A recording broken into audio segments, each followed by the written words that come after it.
전세 사기 피해자가 더 이상 버티기 어렵다며 극단적인 선택을 했다는 소식 어제 전해드렸죠. 정부는 그간 이런 피해자들을 돕겠다면서 여러 대책을 내놨었는데 어떻게 된 걸까요? 취재 결과 그 대책들은 그야말로 유명무실했습니다. 대상자로 선정되는 요건은 엄격했고 기존 전세대출 연장 역시 사라진 집주인과 통화가 돼야만 가능했습니다. 이런 집주인들은 대부분 잠적하지 않나요? 김경기 기자가 취재했습니다.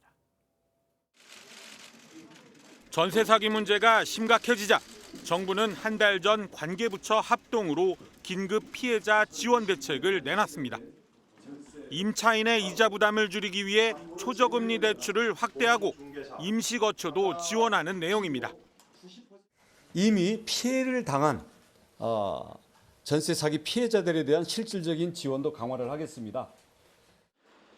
하지만 극단적 선택을 한 인천 미추홀구 피해자 A씨는 집이 경매에 넘어갔음에도 지원 대상이 아니었습니다.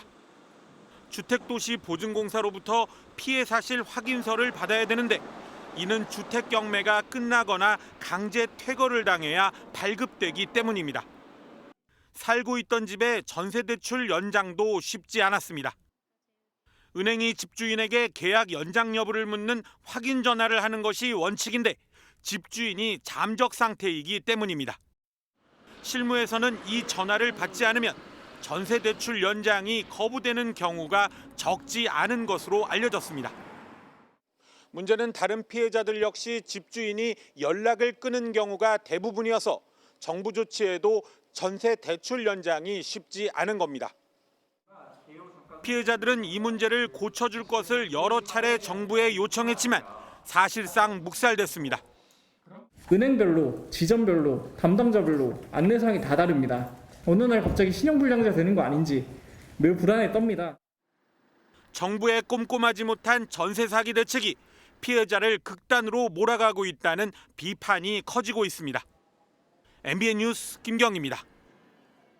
안녕하세요. 김주하입니다. 공정하고 신속한 MBN 뉴스, 유튜브를 통해서도 만나보실 수 있습니다. 특히 더 많은 뉴스와 라이브를 보고 싶으시다면 오른쪽을 눌러서 구독하시면 됩니다. 어렵지 않죠? 빠르고 정확한 뉴스로 계속 찾아뵙겠습니다.